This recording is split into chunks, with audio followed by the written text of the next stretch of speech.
కూర్చుంటారు. కొత్త వాళ్ళేం కాదు, కూర్చుంటారు. ఓం సర్వవేదాంత సిద్ధాంత గోచరం తమగోచరం గోవిందం పరమానందం సద్గురుం ప్రణతోస్మ్యహం. ఓం శాంతి శాంతి శాంతి.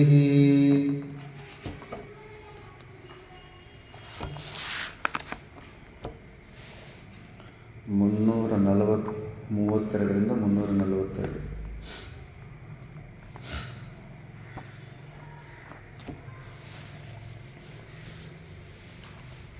श्रुतिस्मृतिन्यायशतैर्निषिद्धे दृश्ये त्रयस्वात्ममतिं करोति उपैति दुःखोपरिदुःखजातं निषिद्धकर्ता समलिं लुचो यथा सत्याभिसन्धानरतो विमुक्तो महत्त्वमात्मीयमुपैति नित्यं मिथ्याभिसन्धानरतस्तु नश्येत् दृष्टं तदेतद्यदचोरचोरयोः.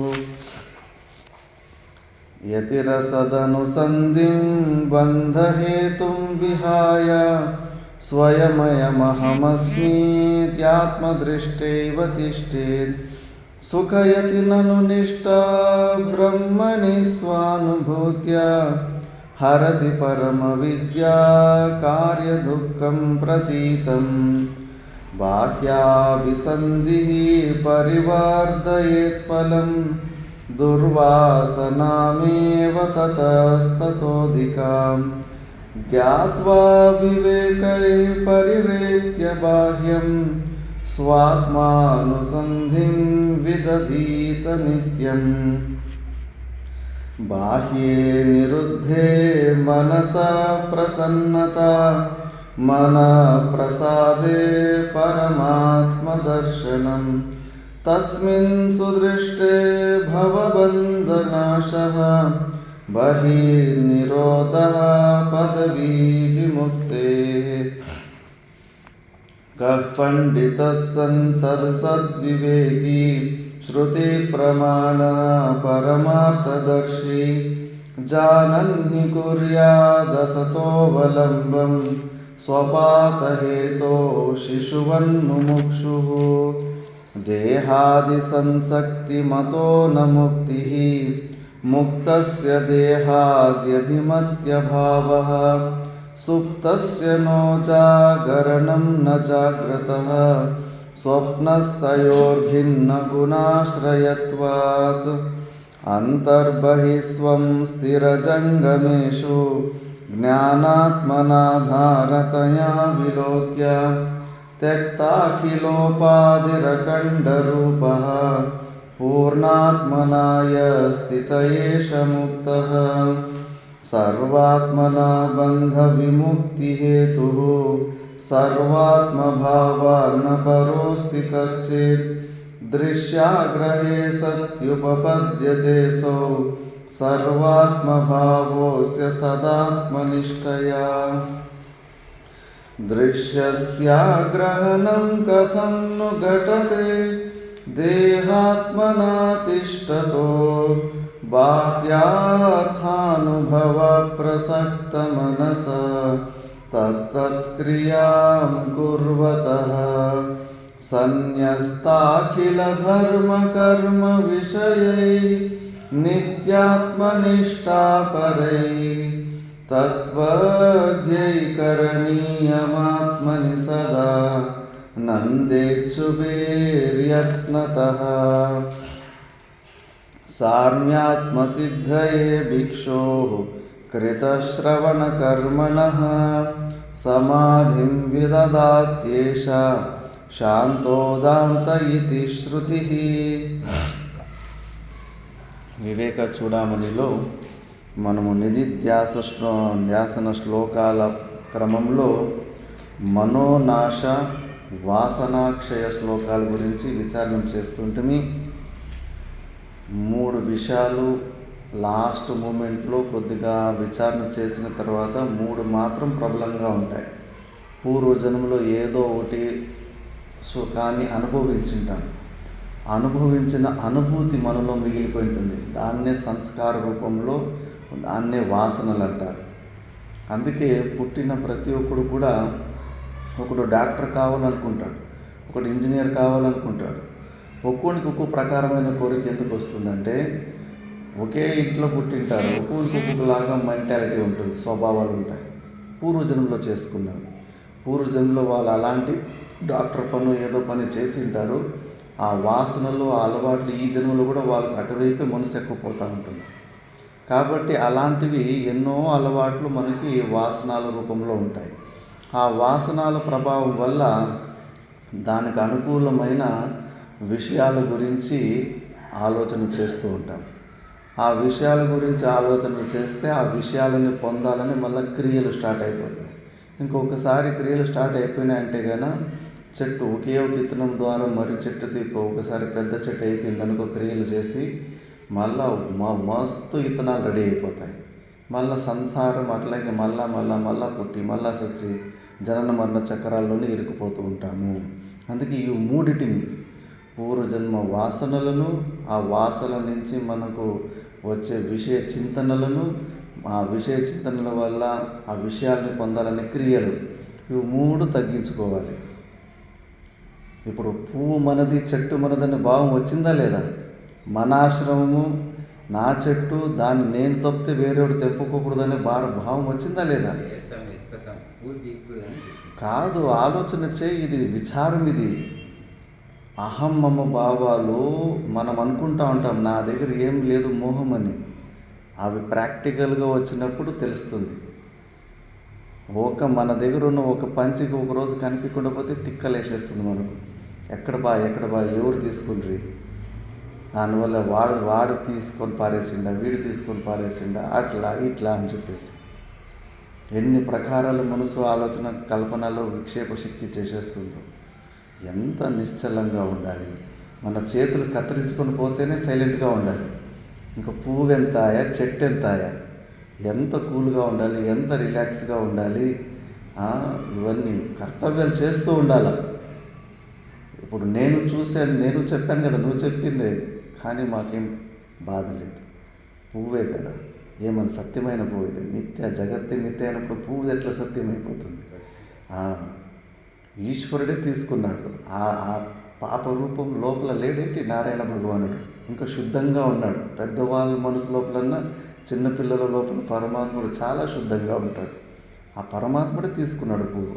ఆయనకే కదా సమర్పించుకునేది మనం. ఇది రిలాక్సేషన్ అంటే. ఇంకా ప్రాక్టికల్గా నీ వస్తువు నీ నుంచి దూరమైనప్పుడు తెలుస్తుంది దాని మీద మనకు ఎంత మోహం ఉంటుంది అని చెప్పేసి.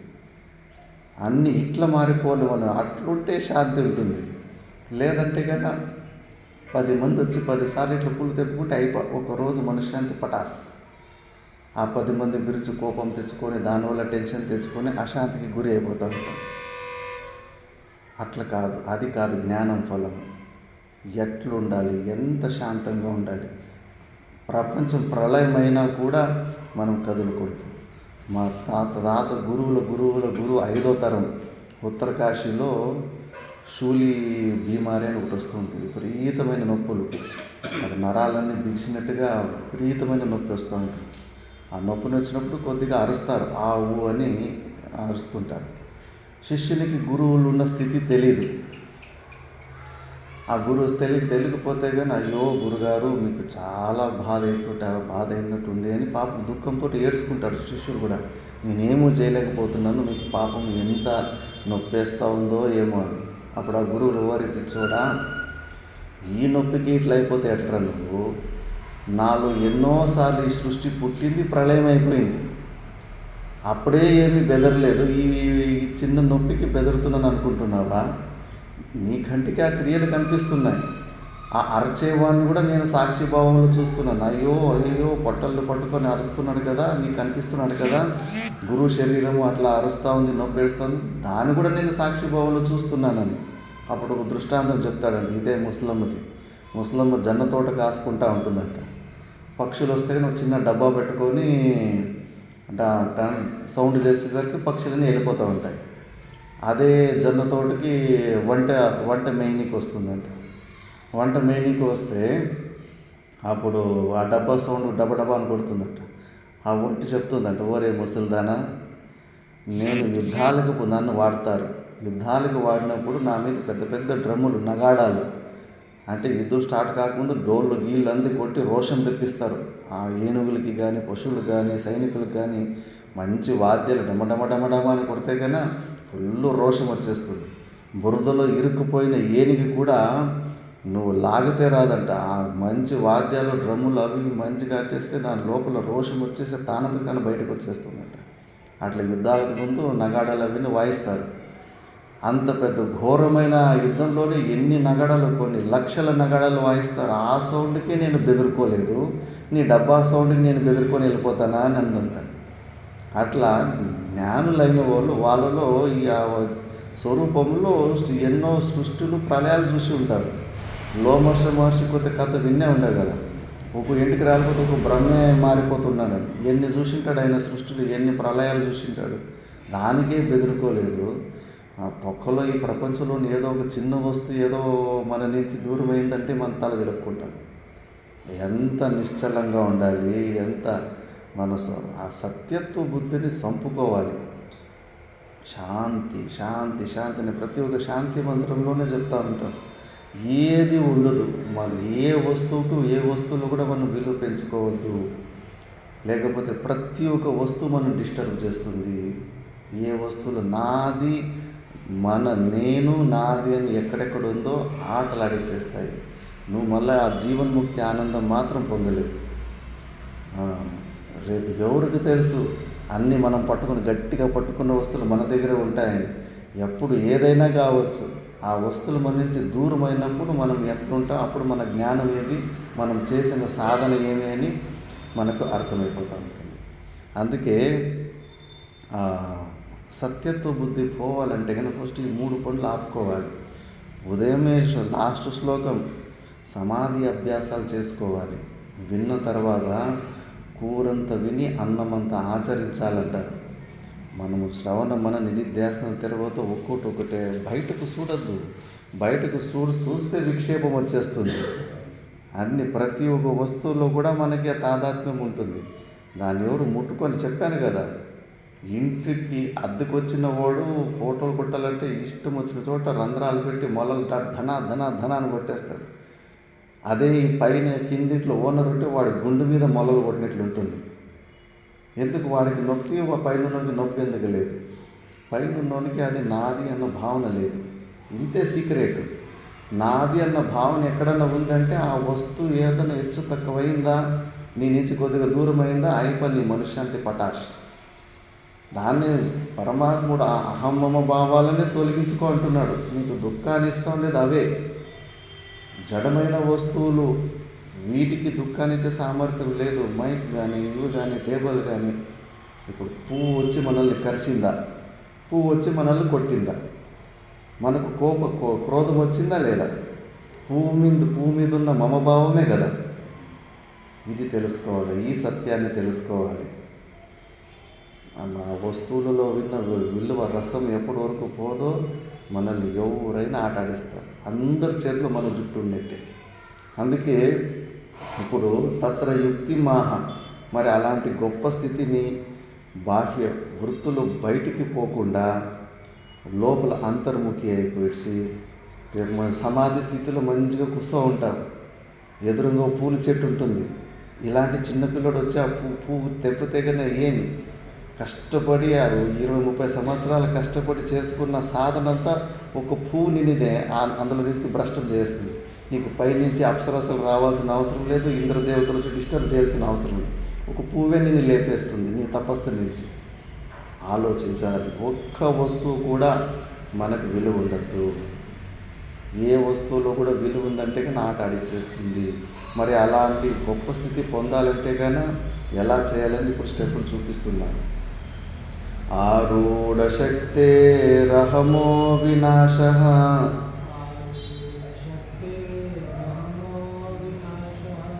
कर्तुं न शक्यः सहसापि पंडितैः।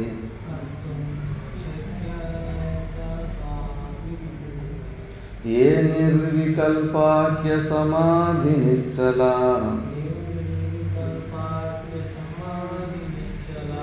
तानन्तरानंत भवा हि वासना।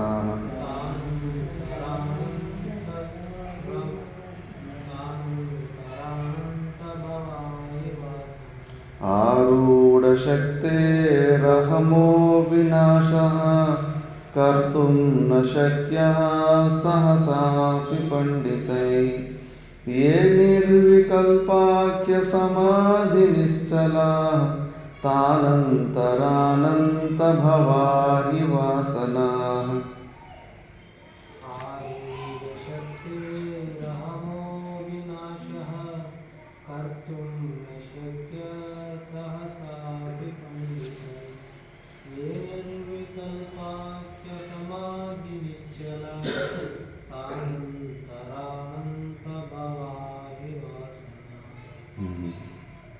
आरूढ़ शक्तेः अहमो विनाशः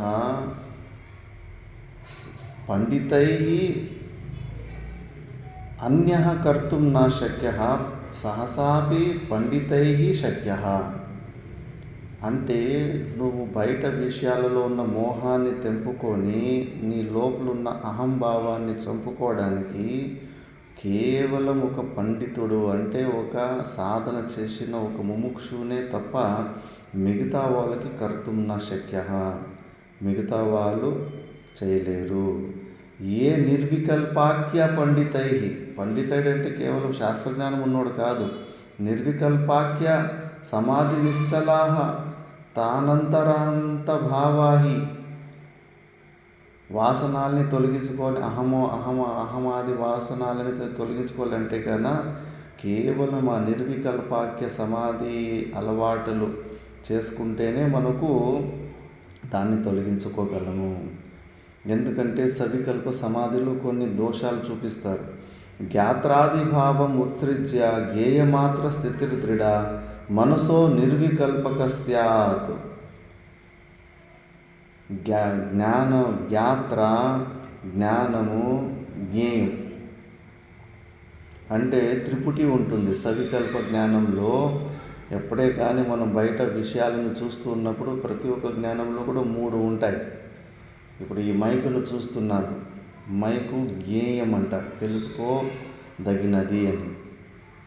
నేను తెలుసుకున్న వాడిని జ్ఞాత, నేను నా లోపల ఉన్న జీవభావం అహం బుద్ధిలో ఏముందో జ్ఞాత. దేని ద్వారా తెలుసుకున్నాను? కళ్ళు ద్వారా, చక్షు ఇంద్రియ ద్వారా దాన్ని తెలుసుకున్నాను. అది మాధ్యమం. దానికి 3 ఉంటాయి, ఇందులో త్రిపుటి అంటారు. ఈ మూడిటితో కలిపి ఏదన్నా జ్ఞానం వచ్చిందంటే కన్నా అది మన స్వరూప జ్ఞానం కాదు, సవికల్పక జ్ఞానము. మృదాయే తదాకారకారితయా చిత్తవృత్తే అవస్థితి సద్భిః సాయేవ విజ్ఞేయః సమాధి సవికల్పః. సవికల్పంలో ఈ త్రిపుటి ఉంటుంది. మృద్ ఏవ అభావేనాపి మృణ్మయ ద్విపబాణాత్ సన్మాత్ర వస్తుభానేపి త్రిపుటి భాతి సన్మయి. ఉన్నది ఒకటే మట్టినే. ఆ మట్టి కుండ రూపంలోకి పోయిన తర్వాత ఆ కుండ దర్శనము ఏదైతే మనకు అవుతుందో అది త్రిపుటి జ్ఞానమే అవుతుంటుంది. అలాగే మన లోపల సచ్చిదానంద స్వరూపుడు ఉన్నది ఒకటే. ఆ సచ్చిదానంద స్వరూపుడిని జ్ఞానం తెలుసుకోవాలంటే దానికి ఈ బయట ఉన్న ఈ చక్షురింద్రియాలు అవసరం లేదు. బుద్ధిని కొద్దిగా లోపల తిప్పాలంతే, ఇండికేట్ చేసుకోవాలి. ఎలా తెలుసుకోవాలంటే లోపల ఉన్న పరమాత్మని ఏ చైతన్యం వల్ల నేను నా బుద్ధిని కూడా తెలుసుకుంటున్నాను. బుద్ధిలో ఏమేమి ఆలోచిస్తున్నా మనకి తెలుస్తుందా లేదా? ఇప్పుడు నేను బుద్ధిలో ఇది ఆలోచిస్తున్నాను, అప్పుడే అట్లా ఆలోచిస్తుంటే అని ఆ ఆలోచనలు బుద్ధిలో ఉన్న వృత్తులను కూడా మనం తెలుసుకుంటున్నాము. అంటే దేని ద్వారా తెలుసుకుంటున్నాము? బయట ఉన్న వస్తువులేమో బుద్ధి ద్వారా తెలుసుకుంటున్నాం. మరి బుద్ధిని దేని ద్వారా తెలుసుకుంటున్నాము? ఓహో లోపల అదే నేను సాక్షి చైతన్యము అని. ఇట్లా లోపల ఉన్న పరమాత్మని బుద్ధిని చూసి, ఇప్పుడు మనకి అద్దం ఉంటేనే మన కళ్ళు మనకు కనిపిస్తాయి. ఇప్పుడు చేతులు కనిపించినట్లు మన కళ్ళు మనకు కనిపిస్తాయా? మరి మనకి కళ్ళు ఉన్నాయని ఏమి ప్రూఫ్? అద్దంలో చూసుకోకుండా మన కళ్ళు ఉన్నాయని ఎట్లా మనకు తెలీదా? నా కళ్ళు లేవు అనుకుంటాము, ఉన్నాయనుకుంటాము. ఎట్లా ఎందుకు అనుకుంటాం? కనిపించే వస్తువులు అంటే నాకు ఈ మైక్ కనిపిస్తూ ఉందంటే కన్నా ఈ మైకును చూసి నా కళ్ళు ఉన్నాయి అని. మనము మైకును చూసినట్టుగా కళ్ళును చూసాము ఇప్పుడు,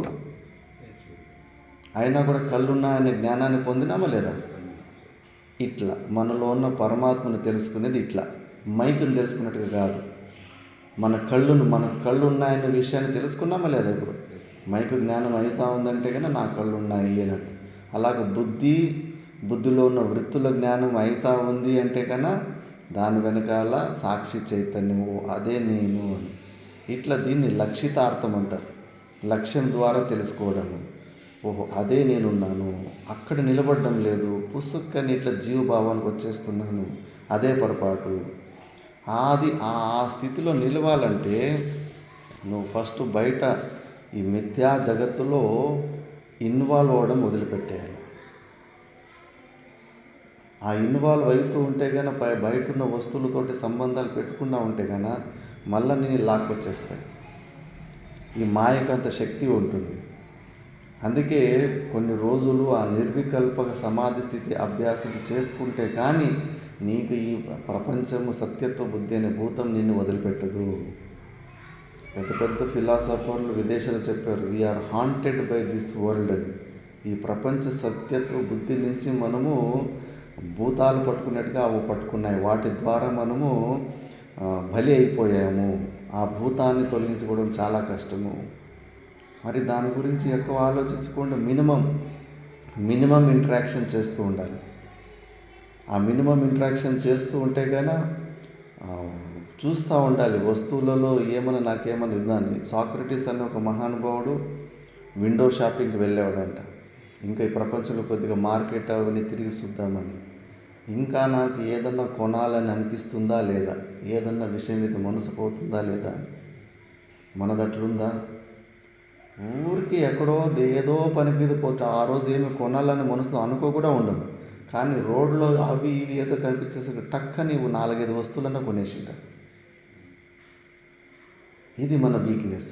యోగులు టెస్ట్ చేసుకుంటారు. ఇంకా ఏదన్నా వస్తువులో నాకు ఉపభోగ సాధనతో బుద్ధి ఉందా, ఏదన్నా వస్తువులో నాకు ఆనందం దొరుకుతుందనే సంభావన బుద్ధి ఉందా అని చెక్ చేసుకునేవాడంట. ఈరోజు ఇంకా ఏ వస్తువుని కొనాలని అనిపించడం లేదంటే కనుక ఇప్పుడు కరెక్ట్గా ఉన్నాను నేను అని. లేదు బయట పోతే ఇంకా అది కొనాలి ఇది కొనాలని భావనలు వస్తున్నాయంటే కనుక ఇంకా ఆ వస్తువులలో విలువ పోలేదు అని. ఆ వస్తువులు విలువ పోకుండా పోతే ఈ సమాధి స్థితి నిర్వికల్పం ఇవన్నీ అసలు చేయలేదు. మెల్లమెల్లగా శ్రవణం కూడా దానికి కూడా ఒక లిమిట్ ఉంటుంది. 3 సంవత్సరాలు 5 సంవత్సరాలు అంతకన్నా అశుద్ధిని బట్టి కొద్ది రోజులు చేసిన తర్వాత విన్నదాన్ని ప్రాక్టికల్గా ఆచరణలోకి దింపే అలవాట్లు చేసుకోవాలి. కొద్ది కొద్దిగా అంతర్ముఖి అయిపోతూ ఉండాలి.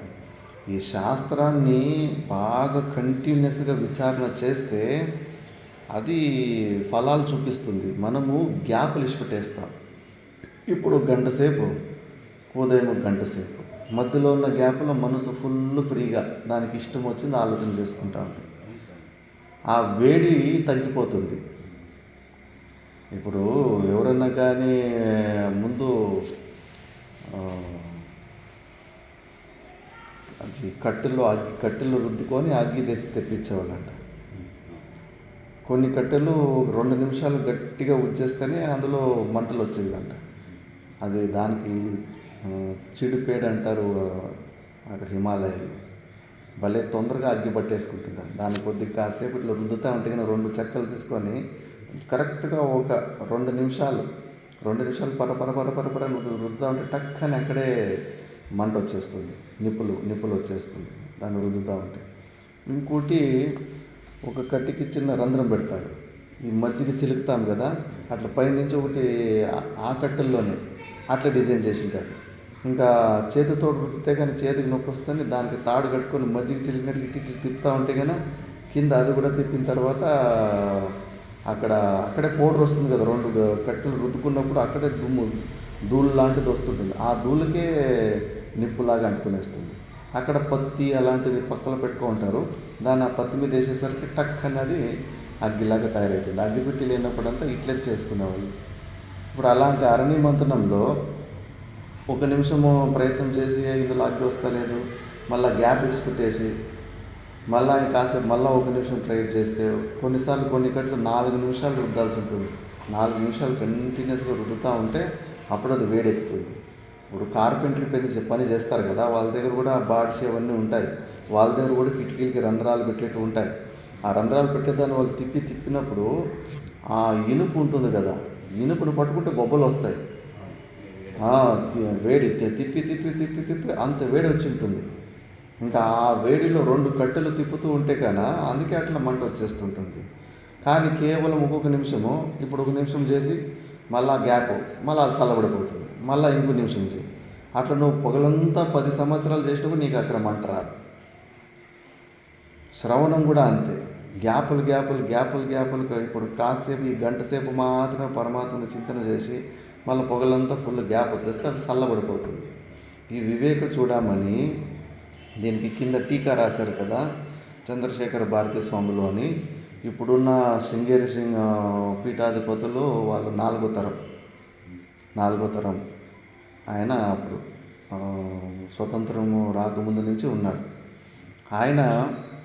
దీనికి టీకా రాసేది పని స్టార్ట్ చేశాడు. పుస్తకాలు రాయాలంటే కన్నా ఫుల్ ఎక్కువ చదవాలి. ఇందులో బ్రహ్మసూత్రము అన్ని ఉపనిషత్తులోని సారమంతా ఇక్కడ టీకాలో రాశారు. బాగా బుర్రని పెట్టాలి, పొగలంతా దాని గురించి ఆలోచన చేసుకుంటూ అంటే కొత్త శ్లోకాలు తయారు చేయాలన్నా ఫుల్ మనసు దాంట్లోనే పెట్టాలి. ఇంకా వివేక చూడమని టీకా రాసినప్పుడు ఉదయం 3 గంటల నుంచి రాత్రి 10-11 గంటల వరకు ఫుల్ దీని గురించి చింతనలు చేసి రాసి ఇంకా లాస్ట్లో 15 శ్లోకాలు 20 శ్లోకాలు ఇంకా టీకా రాసేది ఉండే. అంతకుముందే ఆయన అవధూత స్థితికి వెళ్ళిపోయాడు ఆ 1 సంవత్సరంలోనే. అంటే కంటిన్యూస్గా కదా పుస్తకాలు రాయాలంటే అంత ఆలోచిస్తూ ఉండాలి ఈ శ్లోకం గురించి. అందుకే గురువులు ఎందుకు హోంవర్క్ ఇస్తారంటే ఈ శ్లోకం గురించి మంచిగా కంఠస్థం చేసుకొని రాసుకొని దాని గురించి తత్కంతనం ఆ వేడి ఆరిపోదు. ఈ పాట విన్న తర్వాత మళ్ళీ ఫ్రీగా మైండ్ని వదిలిపెట్టేస్తే మళ్ళీ తుస్సని చల్లగా అయిపోతుంది. మళ్ళీ సత్సంగులు గంటసేపు వేడి చేసుకుని మళ్ళీ తుస్సు అయిపోతుంది. అది ఎక్కిన వేడిని ఆర్పకుండా కంటిన్యూస్గా అలాగే చింతన చేస్తూ ఉంటే అంటుకునేస్తుంది. ఆయన వల్ల అవధూత అయిపోయి రోజు ఆయన నియమం పెట్టింటాడు, ఎవరు మాట్లాడకూడదు, పుస్తకాలు రాసేటప్పుడు డిస్టర్బ్ అయిపోతుందని. బయట కిటికీలో భోజనం పెట్టేసి పోవాలి. చూస్తే వారం రోజులైంది పెట్టిన భోజనం బయటనే ఉంది, లోపలికి పోతలేదు. కిటికీలో చూస్తున్నారు, పెదవుల్లో ఆనందం ఉంది, కళ్ళు సగం తెరుచుకొని హాయిగా అట్లే ఉన్నాడు. మరి వారం రోజులు భోజనం తినకుండా పోతే డౌట్ వచ్చి ఇంక తలుపులు లోపల లాక్ వేసుకున్నాడు. బద్దలు కొట్టి లోపల పోయి చూస్తే 2 విచిత్రమైన ఆలోచనలు వచ్చాయి.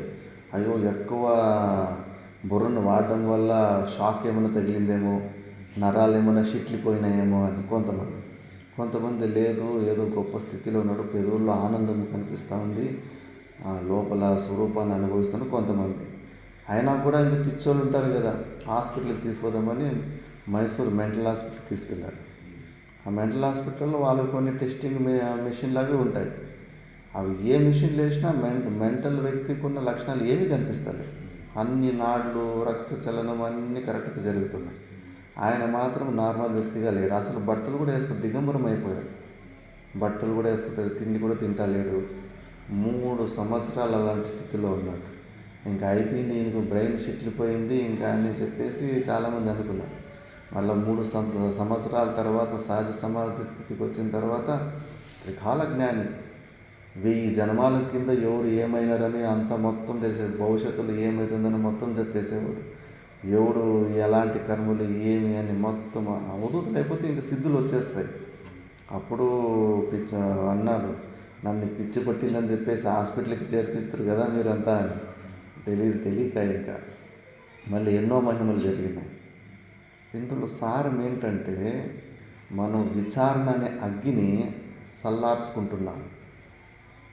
ఆ అలవాటు వస్తా లేదు, కంటిన్యూస్గానే దాని గురించినే ఆలోచన చేసేలాంటి అలవాటు ఇంకా ఏర్పడడం లేదు.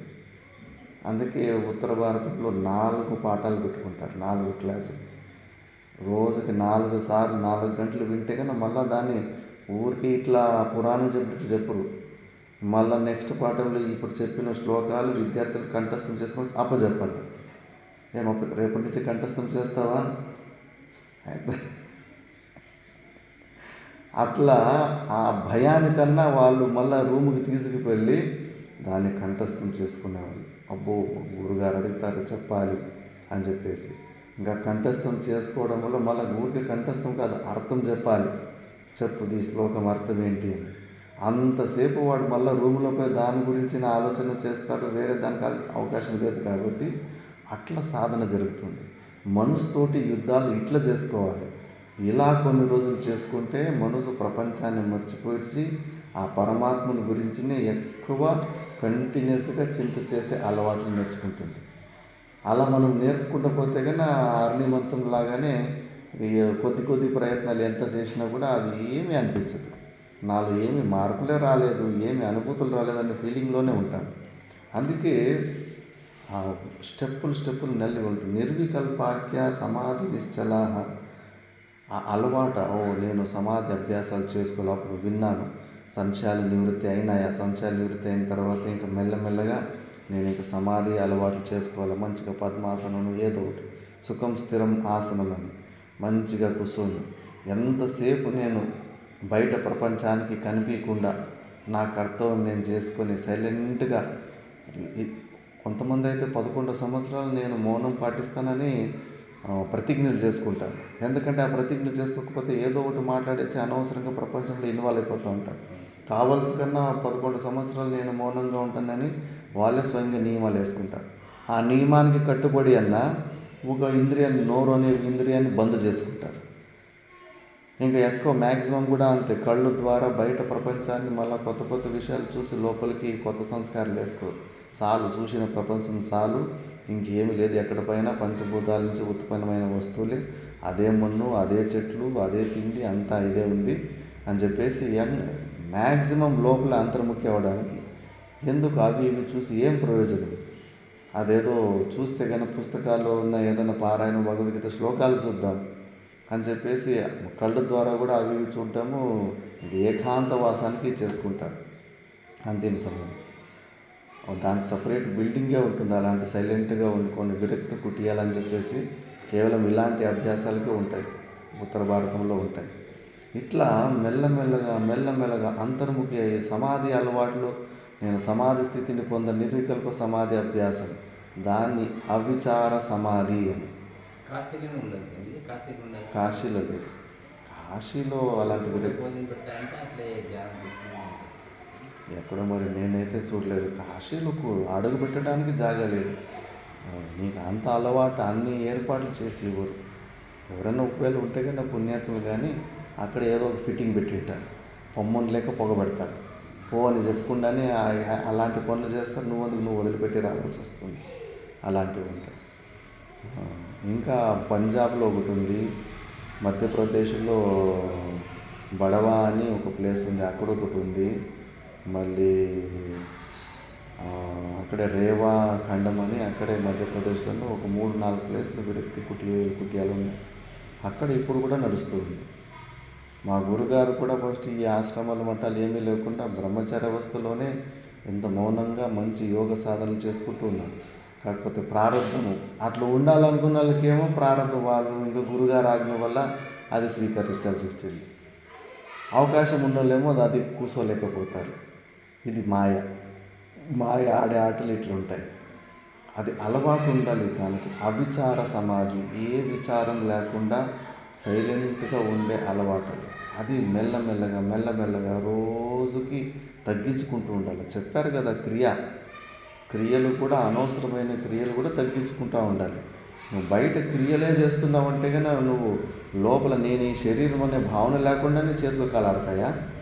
ఫస్ట్ నేను ఈ శరీరం అని అనుకుంటేనే ఇంకా క్రియలు జరుగుతూ ఉంటాయి. ఆ క్రియలు తగ్గించుకోవాలి. క్రియలు తగ్గించుకుంటే లోపల ఆలోచనలు తగ్గుతాయి. ఆలోచనలు తగ్గుకుంటే కన్నా మనసు పరమాత్మ వైపు పోతుంది. ఒకటి విత్డ్రా చేసుకోవాలి. పెంచుకుంటూ పోతూ ఉండేది కాదు బహిర్ముఖతో. సాధ్యమైనంతసేపు కళ్ళు మూసేసుకో. ఏమి చూసేది ఉంది బయట ప్రపంచం? ఏది చూసినా అంత వికారమే. అది చెవులు భగవంతుడు తానంత తాను బంద్ అయిపోతే సార్ విన్నది శ్రవణమనం విన్న తర్వాత ఇంకా ఎంతో మంచిది. ఈ చెవులు ఉంటే కన్నా వాళ్ళేమన్నారు వీళ్ళేమన్నారు అనవసరమైన మాటలతోటి ఇంకా కూర్చుతూ ఉంటాయి శబ్దాలు. చెవులు ఒకసారి వినుపు కూడా అయిపోతే కన్నా ఇంకా ఎంతో మేలది. అట్లా ఇంకా నోరు వాలంటరీగా మనమే ఏం అవసరం ఉంటుంది, అలవాటు చేసుకుంటే వస్తుంది. ఇప్పుడు మంగళ చైతన్య ఒక రూపం చెప్పాలంటే నోరుని వీటిని చాలా వరకు కంట్రోల్లో పెట్టుకున్నాడు. ఇప్పుడు నువ్వు కూర్చున్న చోట ఆయన కూర్చున్నాడు. నువ్వు ఎంత లొల్లి పెడుతుంటావు, ఎంత సైలెంట్గా ఉంటాడు. ఎగ్జాంపుల్ ఇక్కడే ఉందా లేదా? అలవాటు చేసుకుంటే వస్తుంటుంది సైలెంట్. అలా అంతర్ముఖి మెల్లమెల్లగా ఒకటి తగ్గించుకుంటూ పోతే అప్పుడు నువ్వేమన్నా సమాధి అభ్యాసాలు చేసుకోవడానికి అర్హత పొందుతావు. ఫుల్ బయట బహిర్ముఖం నువ్వు మనమే గేట్లు తెరుచుకొని ఇంద్రియాలను బయట బహిర్ముఖం చేసుకొని ఇందులో ఇన్వాల్వ్మెంట్ అవుతూ ఉంటే కన్నా ఫుల్ ఇరుక్కుంటూ పోతుంటాం అంతే. అందుకే చెప్పారు, నువ్వు అలాంటి సమాధి అభ్యాసాలు చేసుకుంటేనే నువ్వు వాసనలని వీటిని చంపుకోగలుగుతావు. లేదంటే ఆ నిర్వికల్ప సమాధి అలవాట్లు చేసుకునే కోరిక లేకపోతే అంత ఈజీ కాదు. ఇవి పూర్వజన్మ వాసనాలు, విషయ చింతనలు, క్రియలు ఇవి సైలెంట్ కావు. ఇంకా కదులకుండా కూర్చుని ఇంకా వద్దు నాకేమి అని ఆ తెగింపు దాని మీద మహత్వ బుద్ధి పెంచుకుంటూ ఉండాలి. జీవన్ముక్త పురుషులు ఆ చరిత్రలు చదువుతూ ఉండాలి. భర్తృహరి మహారాజు ఎప్పుడప్పా నేను గంగా నది తీరంలో బద్ధ పద్మాసనంలో కూర్చొని నిస్థిరంగా నేను పరమాత్మలో మనసు లయం చేసుకొని బండరాయిలాగా నేను కూర్చుంటాను, తెలియకుండా జింకలు వచ్చేసి నన్ను బండరాయి అనుకొని అవి తన గొంతుని తలని రుద్దుతాయో అలాంటి రోజు ఎప్పుడప్పా వస్తుంది అని తెలుసుకుంటూ ఉంటాడు.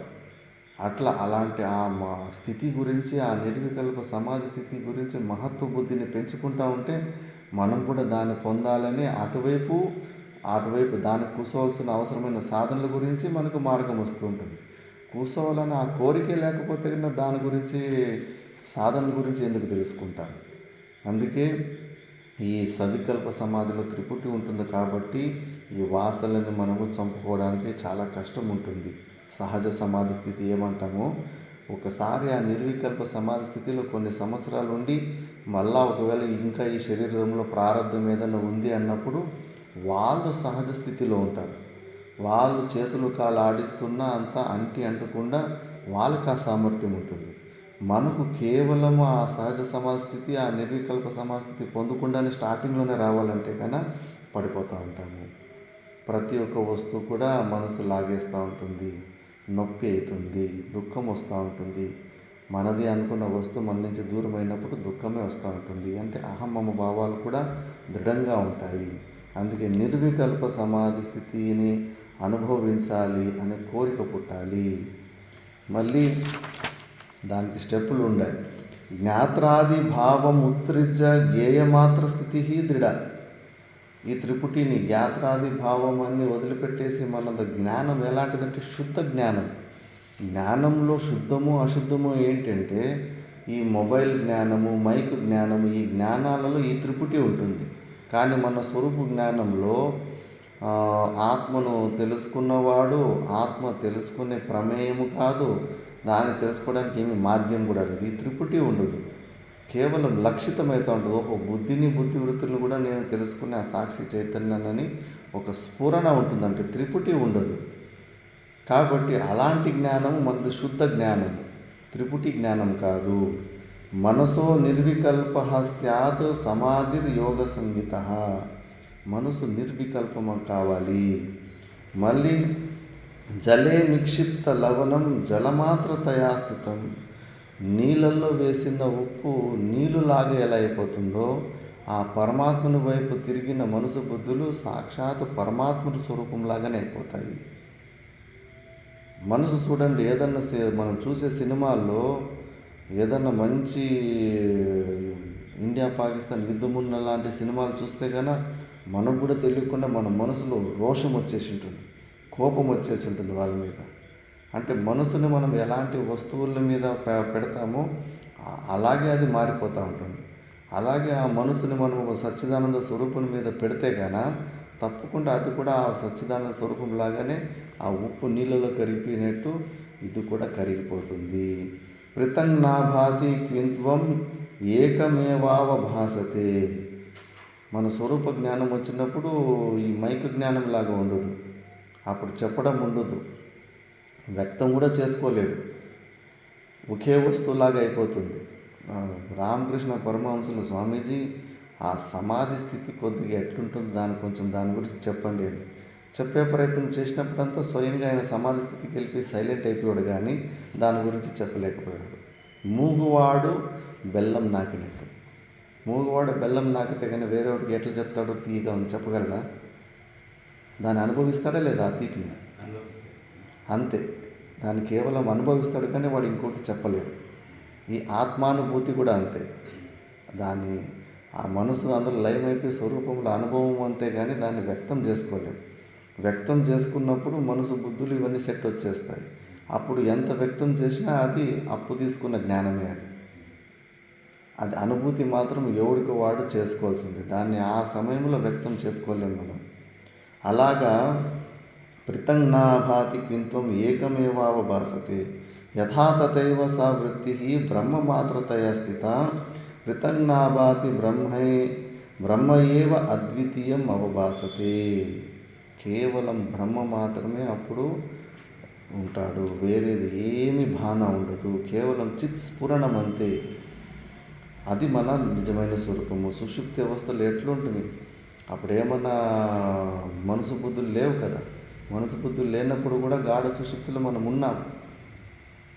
ఇప్పుడు నేను ఉన్నానని మనం బుద్ధి ద్వారా ఆలోచిస్తున్నాము. సుషుప్తిలో ఇలా ఆలోచించుకోవడానికి అవకాశం ఉన్నా అసలు ఏమైందో తెలియదు. అప్పుడు ఉన్నామంటే ఉండామని ప్రూఫ్ మాత్రం ఉంది. స్వప్నాల్లో రాలేదనే విషయం తెలుసుకున్నాం. మనం ఉన్నాం కాబట్టే తెలుసుకున్నాం. కానీ ఇప్పుడు మనం ఉన్నట్టు, ఇప్పుడు నేను ఉన్నానంటే కన్నా మన శరీరం, మన బుద్ధి అన్నీ తెలుస్తున్నాయి. అట్లా సుషుప్తి అవస్థలు ఏమన్నా తెలిసిందా? ఏమీ లేదు. కేవలం మన స్వరూపంలో ఉన్నామంతే, మనసు బుద్ధులు లేకుండా. అది మన నిజమైన స్వరూపము. జ్ఞాత్రాది కల్పన భావాత్ మతోయం నిర్వికల్ప. అప్పుడు జ్ఞేయము జ్ఞాత్రము అని త్రిపుటి జ్ఞానం ఉండదు కాబట్టి దాన్ని నిర్వికల్పము అంటారు. వేరే వికల్పాలు ఏమీ లే, అందుకే దాన్ని నిర్వికల్పమైన సమాధి అంటారు.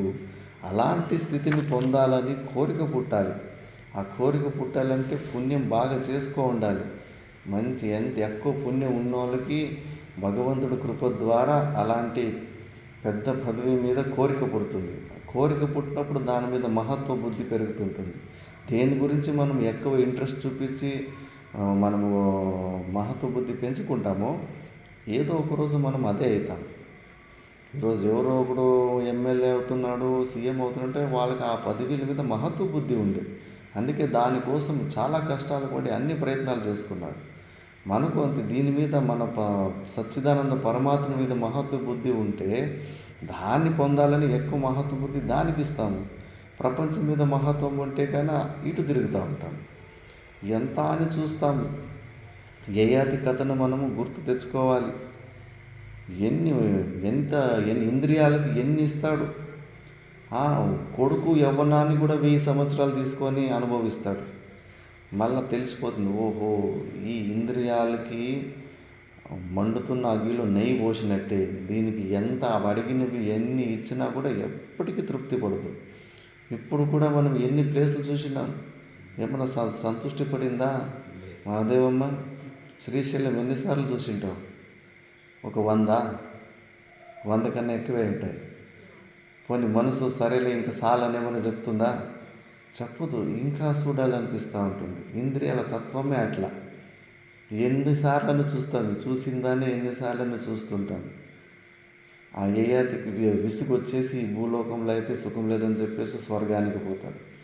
ఆయన ఎంత ఎక్కువ పుణ్యం చేసినారో తపశ్చర్యలు చేసినందుకు కేవలం తపశ్చర్య చేయడం వల్ల కూడా పుణ్యం వస్తుంది. చాలామందికి తెలియదు. అయ్యో వాడిని శరీరాన్ని ఎండగొట్టుకుంటున్నాడు, ఊరికి కష్టాలు తెచ్చుకుంటాడు మనం అనుకుంటాం. తపశ్చర్యలో పుణ్యం పెరుగుతూ ఉంటుంది. ఒంటి కాళ్ళ నిలుచుకొని ఆహారం లేకుండా కేవలం నీళ్లు తాగుతూ కేవలం వాయుభక్షణ చేసుకుంటూ ఇలా తపస్సు చేసి ఉంటాడు. ఆ తపస్సు బలం వల్ల బ్రహ్మలోకం కూడా దొరికిపోతుంది. స్వర్గానికి పోతాడు. స్వర్గంలో కూడా బోరు కొట్టేస్తుంది. ఇక్కడ కూడా ఏమీ లేదని. అక్కడ 10 అంతస్తులు ఉంటాయి. తారతమ్యం ఉంటుంది. కిందంతస్తులో ఉన్నోళ్ళు పైన అంతస్తులో ఉన్న భోగాలను చూసి కుళ్ళుకుంటూ ఉంటారంట. అయ్యో ఇంకొంచెం పుణ్యం ఎక్కువ చేసింటే పైన అంతస్తులోకి పోయి సుఖం పడేవాడిని కదా అని చెప్పేసి అక్కడ సంతృష్టి లేదు. మళ్ళీ బ్రహ్మలోకానికి పోతాడు. అక్కడ స్వర్గం కన్నా ఇంకా ఉత్కృష్టమైన సుఖం ఉంటుంది. అక్కడ రాక్షసులు బాధ కూడా లేదు. స్వర్గంలో ఉన్న రాక్షసులు వాళ్ళు వీళ్ళు బాధ పెట్టేది పరాధీనత వస్తుంటుంది. అక్కడ ఏమీ ఉండదు. అక్కడ కూడా బోరు కొట్టేస్తుంది. మళ్ళా స్వర్గానికి వాపసు వస్తాడు. అక్కడ బ్రహ్మలోక ఒక పుణ్యం క్షీణమైన తర్వాత స్వర్గం నుంచి కింద పడేస్తే కానీ మళ్ళా పుణ్యంతో బంతి వాపసు పోయినట్టు భయం మళ్ళీ వెళ్ళిపోతాడు. వెళ్ళిపోయిన తర్వాత అబ్బో వీడి పుణ్యం ఇంత విపరీతంగా ఉంది, మనము ఈ పుణ్యాన్ని నశించాలి అని చెప్పేసి ఇంద్రుడు పొగడడం స్టార్ట్ చేస్తాడు. ఇంద్రుడు పొగిడి మునుగు చెట్టు ఎక్కిచ్చేసి మళ్ళా అప్పుడు నువ్వు తపస్సు చేస్తున్న సమయంలో ఇంకెవరన్నా తపస్సు చేస్తుండ్రా నీకన్నా గొప్పగా అంటే ఏ ఛాన్స్ లేదు. నేను చేసినట్టు తపస్సు ఎవడూ చేయలేదు, ఎవడికి అంత యోగ్యత లేదు, నేను ఒక్కడనే అప్పుడు అంత గొప్ప తపస్సు చేశానని అన్నాడు. ఈ ఒక్క మాటతోటి ఆ సమయంలో ఎంతోమంది ఋషులు తపస్సు చేసి ఉంటారు. వాళ్ళ తపస్సునంతా ఒక్కసారిగా అహంకారంతో తిరస్కారం చేశాడని ఒక్క భావనతోటి మొత్తం పుణ్యం నశించిపోతుంది. ఇంకా ఇంద్రుడు అప్పుడే నవ్వేస్తాడు. నవ్వినప్పుడు యయాతి కూడా అర్థమైపోతుంది. అయ్యో నేను మూర్ఖత్వం ద్వారా పుణ్యాన్ని అంతా పోగొట్టుకున్నానని చెప్పేసి ఇంకా మెడలు పెట్టి నూకనీకపోతే అయ్యో మీరు ఎలాగో నన్ను నూకేస్తారు కిందికి అని తెలుసు, కనీసం మంచి యోగులు సత్సంగం చేసుకుంటున్న జాగాలో నన్ను పడేయండప్ప, ఈ బహిర్ముఖం ఉన్న మనుషుల వెంబడేయకండి అని కోరుకుంటాడు. సరేలే నువ్వు ఎన్నో పుణ్య పనులు చేసావు కాబట్టి అని చెప్పేసి అష్టకమునులు కింద ఉంటే అక్కడికి పడేస్తారు. అప్పుడు ఆ సంవాదంలో అంటాడు యయాతి అనుభూతి. వీళ్ళు అడుగుతారు, మరి నువ్వు ఇన్ని లోకాలన్నీ ప్రాక్టికల్గా చూసుకొని వచ్చినావు కదా, ఏమంటావు? అలాంటి లోకాల కోసం ప్రయత్నం చేసుకోవాలా అంటే వద్దు టైం వేస్టు, ఎంతున్నా కూడా ఎన్ని డబ్బులు ఉంటే ఆమె ఖర్చు పెడతా ఉంటే ఏదో ఒక రోజు అయిపోతుంది కదా. పుణ్యం కూడా అంతే. మనము దాన్ని ఖర్చు పెట్టేసుకుంటా ఉంటే పుణ్యం క్షయమైపోతూ ఉంటుంది. క్షయమైపోయిన తర్వాత ఉత్కృష్టమైన భోగాలు అనుభవించిన వాడు మళ్ళా అంత లో లెవెల్ భూలోకానికి వచ్చి లో లెవెల్ బతకాలంటే ప్రాణ సంకటం. భూలోకంలోని చూస్తుంటాం మంచిగా టాప్ లెవెల్ పెద్ద ఇండ్లలో పుట్టి బిజినెస్లు బాగా చేసుకొని కార్లలో ఫ్లైట్లలో తిరిగిన వాళ్ళు బిజినెస్ బాగా ఫెయిల్యూర్ అయిపోయి సామాన్య వ్యక్తులాగా జీవితము గడపాలంటే కానీ వాళ్ళ మనసు ఒప్పుకోదు, ఆత్మహత్యలు చేసుకుంటారు. అట్లయిపోతుంది. మరి అంత ఉత్కృష్టమైన భోగాలు చేసుకొని మళ్ళీ భూలోకానికి వచ్చి మళ్ళీ కష్టాలు పడంటే మహా దుఃఖం అనిపిస్తూ ఉంటుంది. మళ్ళీ అక్కడికి రావాల్సి వచ్చింది. భూలోకానికి వచ్చి మళ్ళీ పునర్జన్మలు, గర్భవాసము, పరాధీనత అన్నీ మళ్ళీ అక్కడికే వచ్చి కదా కథ. అందుకే బుద్ధివంతుడైన వాడు ఈ విషయాలన్నీ తెలుసుకొని ఇంద్రియాలని ఎవడు తృప్తిపరచలేడు. దాన్ని తృప్తిపరిచే పనుల్లో ఎవడు సంతుష్టిని పొందలేడు. దాన్ని వదిలిపెట్టేయాల. మంచిగా వివేక, వైరాగ్య, సమాధి, షట్క సంపత్తి, ముముక్షుత్వాల ద్వారా మోక్షాన్ని పొందాలని కోరిక తెచ్చుకొని ఒక్కసారి జనన మరణ చక్రాల నుంచి విముక్తులై ఆ పరమానందంలో లయమైపోవాలని అంటాడు. మరి ఆ యయాతి ఇచ్చిన స్టోరీని చెప్తే అర్థమైంది, లేదా మనం స్వయంగా దెబ్బలు తిని తెలుసుకోవాలి. ఇప్పుడు చాలామంది ఎన్నో విషయాలు, ఇప్పుడు కరెంటు షాకు అందరూ ముట్టుకొని తెలియదు అది కరెంట్ షాక్ అని. చాలామంది ముట్టుకోకుండానే దాన్ని ముట్టుకుంటే షాక్ కొడుతుందని తెలుసుకుంటారు. కొంతమంది అగ్నిని చేయిలో పెట్టి కాల్చుకొని అది కాలుతుంది అని తెలుసుకుంటారు. కొంతమంది దాని దగ్గరికి పోతేనే అబ్బో ఇది వేడి ఎక్కుతా ఉంది, ఇంకొంచెం ముందుకు పోతే నన్ను కాలుస్తుంది, నాకు హాని కలిగిస్తుందని దాన్ని ముట్టుకోకుండానే తెలుసుకుంటాడు. అట్లా యయాతి ఒక జీవితంలో అన్ని ప్రకారాలు భోగాలు, కష్టాలు, తపస్సులు అన్నీ చేసి అన్ని లోకాలు తిరిగి వచ్చినాడు. ఆయన అనుభూతిని మనము తెలుసుకొని మనము హుషారు కావాలి కదా. లేదా మనం కూడా ఇంకోసారి స్వయంగా టెస్ట్ చేయాలని చెప్పేసి మళ్ళా స్వర్గానికి బ్రహ్మలోకి పోయి టైం వేస్ట్ చేసుకోవాలి అవసరం లేదు. ఇప్పుడు ఒకసారి ట్రయల్ అండ్ ఎర్రర్ చేసేసి ఇప్పుడు కరెంట్ షాక్ తిన్న వ్యక్తి వాడు ఇంట్లో ఉన్న వాళ్ళు చెప్పేస్తారు, ఈ వైర్ను ముట్టుకోకరా నాయన, ముట్టుకుంటే కానీ ఇట్లా రక్తం పీల్చేసి ప్రాణం పోతుంది అండి. చాలు, అది ఒక్కడి అనుభవాన్ని మిగతా వాళ్ళు విశ్వాసం చేస్తే కానీ మిగతా వాళ్ళకి ఎంతో లాభం కదా. అలాగే ఏయాతి ఇలాంటి మహాపురుషుల కథలు విని మనం వైరాగ్యం తెచ్చుకోవాలి. వైరాగ్యం తెచ్చుకొని అంతర్ముఖులై ఇదే జన్మ మహతి, ఇప్పుడే మన పుణ్యం బాగుండి ఇలాంటి విచారం చేసుకోవడానికి అవకాశం దొరికింది. అందరికీ దొరుకుతూ ఉందా? అడిగి చూడండి. నాకు ఆ పని ఉంది, ఈ పని ఉంది, పిల్లల బాధ్యత ఉంది, అది ఉంది, ఇది ఉంది అని ఎన్ని ప్రకారాలు మాయ కట్టేసింది. ఇలా కూర్చొని విచారణ చేసుకోవడానికి కూడా పుణ్యం లేదు. అందుకే వచ్చిన పుణ్యాన్ని మనం మంచిగా సాధన చేసుకొని మెల్లమెల్లగా అంతర్ముఖి అయి సమాధి స్థితికి పోవాలనే మహత్వం పెంచుకుంటే బయట ఉన్న వస్తువుల మీద మోహం తగ్గుతూ పోతూ ఉంటుంది. అందుకే ఇది క్లైమాక్స్. ఇప్పుడు వివేక చూడామణిలో శిష్యునికి ఏ ప్రకారంలో కూడా మళ్ళా వీడు మాయలో ఇరుక్కోకూడదని అదే విషయంలో ఒత్తి చెప్తాను ఇప్పుడు గురుగారు. అందుకే నెక్స్ట్ సమూలం అనష్టాయా విక్షేపశక్తే బంధకత్వం ప్రకారమాహ. నువ్వు ఒకవేళ సమూలంగా ఏదైనా అజ్ఞానం తొలగించుకోకుండా పోతే విక్షేప శక్తి నీ చేత పనులు చేపించేస్తుంది, పరిగెత్తిచ్చేస్తుందని నెక్స్ట్ శ్లోకంలో చెప్తా ఉన్నాడు. అహం బుద్ధ్యైవ మోహిన్యా యోజయిత్వా వృతేర్బలాత్ విక్షేపశక్తి పురుషం విక్షేపయతి తద్గుణైః. అహం బుద్ధ్యైవ మోహిన్యా యోజయిత్వా వృతేర్బలాత్ విక్షేపశక్తి పురుషం విక్షేపయతి తద్గుణైః.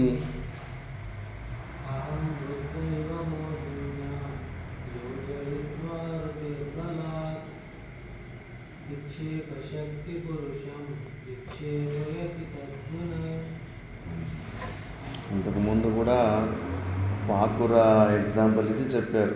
నీళ్ళలో పాకుర కొట్టింటే కానీ ఆ పాకురని కొద్దిగా పక్కకు నెట్టి మనం ఒక్కడ నీళ్ళు ముంచుకున్న తర్వాత అటు తిరిగి చూసే లోపల మళ్ళీ ఆ పాకుర వచ్చి ఎలా మూసేసుకుంటుందో ఈ ఆవరణ శక్తి కూడా అంతే. ఈ క్లాస్లో కూర్చొని కొద్దిగా విచారం చేసినప్పుడు, దాని గురించి ఆలోచన చేసినప్పుడు కొద్దిగా ఆ సాక్షి భావంలో కాసేపుకు వెళ్తుంటుంది. మళ్ళీ ఇమ్మీడియట్గా నేను మనిషిని, జీవుని అనే భావానికి వచ్చేస్తూ ఉంటుంది. తెలియకుండా జగత్ సత్యమని నమ్ముతూ వ్యవహారం చేస్తూ ఉంటుంది. అందుకే ఎప్పుడైతే ఈ ఆవరణ శక్తి మనం సంపూర్ణంగా తొలగించుకోమో, మంచిగా సాధన చేసి మళ్ళీ అది వచ్చేసిందనుకో, ఇంకా విక్షేప శక్తి స్టార్ట్ అయిపోతుంది. లేనిపోనివన్నీ సృష్టించేస్తుంది. చిన్న కళ్ళద్దాలోనే ఆలోచన చేసుకోండి. ఎదురుగానే టేబుల్లో పెట్టి ఉంటాం, చేతిలో పట్టుకో ఉంటాం. నా కళ్ళద్దాలు లేవు అని తప్పుడు నిర్ణయం చేసుకుంటాం. కొద్దిగా అలర్ట్గా మా బుర్రను పెట్టి కొద్దిగా కళ్ళు తెరిచి అలర్ట్గా వెతికితే కానీ టేబుల్ మీదనే ఉంటాయి, అక్కడే కనిపించేస్తాయి. ఉన్న వస్తువుని లేదు అని ఒక్కసారి మనము ఈ ఆవరణ శక్తి నిర్ణయం చేసిందంటే కన్నా మళ్ళీ విక్షేపం ఎంత విక్షేపం అవుతుంది. సెల్ఫ్లు ఎదుగు, బాత్రూమ్ ఎదుగు, అక్కడెక్కడో చెట్టు కింద కూర్చో ఉంటే అక్కడి నుంచి అన్ని మెట్లు దిగి మళ్ళీ ఆ చెట్టు కిందకు పో, అక్కడ పో, ఇక్కడ పో, మళ్ళీ ఇక్కడ అద్దాలు పెట్టిట్టే కన్నా పిల్లల్ని తిట్టు, మీరే ఎక్కడో అక్కడెక్కడ పెట్టేసిన భార్యను తిట్టు, వాళ్ళతోటి కూడా పెట్టు, ఇన్ని పనులు చేపించేస్తుంది. ఒక్కసారి ఆవరణ శక్తి బలంగా ఉందంటే కన్నా విక్షేప శక్తి మనల్ని ఉరికిచ్చేస్తూ ఉంటుంది. అందుకే ఆ విక్షేప శక్తిని మనము తొలగించుకోవాలి. అహం బుద్ధ్య ఉచ్చారణ ಮಾಡಿದ್ವಾ ఈ శ్లోక? అహం బుద్ధ్యైవ మోహిన్యా యోజయిత్వా ఆవృతేర్బలాత్ విక్షేపశక్తి పురుషం విక్షేపయతి తద్గుణైః. విక్షేపశక్తి మనల్ని ప్రవృత్తి కర్మలు, నివృత్తిపరకమైన కర్మలు ఇవన్నీ కూడా చేస్తూ ఉంటుంది. అందుకే జాగ్రత్తగా ఉండండి. మన స్వరూపాన్ని మర్చిపోవడం అంత మంచిది కాదు. మనం ఎవరు అనే విషయాన్ని, సచ్చిదాన స్వరూపం అనే విషయాన్ని మర్చిపోయామనుకోండి, మళ్ళీ ఆ జీవభావంలోకి వచ్చేసి సామాన్య జీవుల్లాగానే మళ్ళీ ఆ పని ఈ పని. ఇప్పుడు కళ్ళద్దాలు నా దగ్గర లేవు అనే భావన వచ్చినప్పుడు అవి కావాలి అని ప్రయత్నం. అప్పుడు నువ్వు పనులు చేయాల్సి వస్తుంది. నడుచుకొని పోయి ఆ పని చేయి ఈ పని చేయి. నేను ఆనంద స్వరూపుని కాదు, నా దగ్గర ఆనందం లేదు ఉన్నప్పటికీ కూడా, మనం ఆనంద స్వరూపులు అయినప్పుడు కూడా నేను ఆనంద స్వరూపుని కాదు అనే నిర్ణయము ఈ ఆవరణ శక్తి వల్లనే వస్తాము. గమనిస్తలేం మనము. మనసు బుద్ధుల ద్వారా కొద్దిగా సూక్ష్మంగా విచారణ చేస్తే మనం ఆల్రెడీ ఆనంద స్వరూపులుగానే ఉన్నాం. ఉన్న ఆనందాన్ని కూడా అది లేనట్టుగా చూపిస్తూ ఉంది ఆవరణ శక్తి. ఆ ఆవరణం భంగం కావాలంటే సత్సంగమే. మళ్ళీ మళ్ళీ మళ్ళీ మళ్ళీ మనసుకు నచ్చ చెప్తూ ఉండాలి. ఎవరే మనసా, ఎంత అని నన్ను మోసం చేస్తావు. బుద్ధి వృత్తులను కూడా ఏదో ఒకటి తెలుసుకుంటా ఉంది సాక్షి చైతన్యం. అది ప్రతిరోజు సుషుప్తి అవస్థలో ఈ మనసు బుద్ధులు లేనప్పుడు ప్రపంచం లేదు, శరీర భావన లేదు, ఆనందంగానే ఉంటున్నాం. ఆ ఉన్న ఆనందాన్ని భంగం చేస్తూ ఉంటుంది ఈ మనసు బుద్ధులు. అలాంటి మనసు బుద్ధులు ఇచ్చే నిర్ణయాలు మనం నమ్ముతూ ఉన్నాం. ఇవి ఇంకా ఏదో ఒక కారణం వల్ల ఇవి తొలగిపోతే గాన మనం ఆనందంగానే ఉంటాం. కోమా స్టేజ్లో ఉన్నప్పుడు కూడా మనకు ఈ మనసు బుద్ధులు అంతా యాక్టివ్గా పనిచేయవు కోమాలో ఉన్నప్పుడు. మరి అలా ప్రాణాయామాలు చేసుకోను, లేదా మన స్వరూపం మీదనే లోపల ఉన్న స్వరూప చింతన చేసుకొని మనసుని మనం అట్లా తిప్పుకుంటే అప్పుడు ఆ ఆవరణము భంగమవుతుంది. లేదంటే కానీ అది మూసిపోతుంది. మనం ఎవరన్న విషయాన్ని మర్చిపోతాము. మళ్ళీ ఇంకా విక్షేప శక్తి ఇంకా అన్నీ స్టార్ట్ చేస్తుంది. ఒరే, నీ దగ్గర ఆనందం లేదు, నీ దగ్గర ఆనందం కావాలంటే ఆనందానికి సాధనలు, నీకు ఆస్తులు కావాలని, నువ్వు డబ్బులు కావాలని, నువ్వు ఆ ఉద్యోగం చేయి, ఈ ఉద్యోగం చేయి, నువ్వు ఆనందంగా ఉండాలంటే మోసం కూడా చేసేసి మనసే కదా నిర్ణయాలు ఇచ్చేది. ఎవడేమనే పర్పలేదు, నువ్వు మోసంతో ఏదో ఒకటి చేసేసి నిన్ను కాపాడుకొని మనసు నిర్ణయాలు ఇస్తుంది. అందుకే దొంగతనాలు, మోసాలు ఇవన్నీ చేస్తారు. ఇంకా అన్ని విక్షేపాలు తెప్పించేస్తూ ఉంటుంది విక్షేప శక్తి. అందుకే ఆ ఆవరణాన్ని జాగ్రత్తగా ఉంటుంది. తస్మాత్ జాగ్రత్త.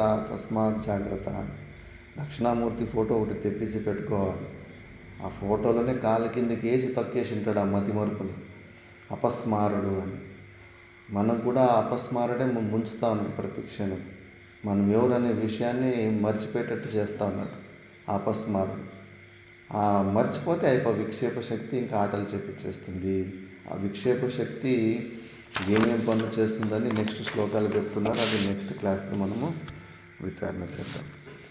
ఓం పూర్ణమద పూర్ణమిదం పూర్ణాత్ పూర్ణముదచ్యతే పూర్ణస్య పూర్ణమాదాయ పూర్ణమేవావశిష్యతే. ఓం శాంతి శాంతి శాంతి.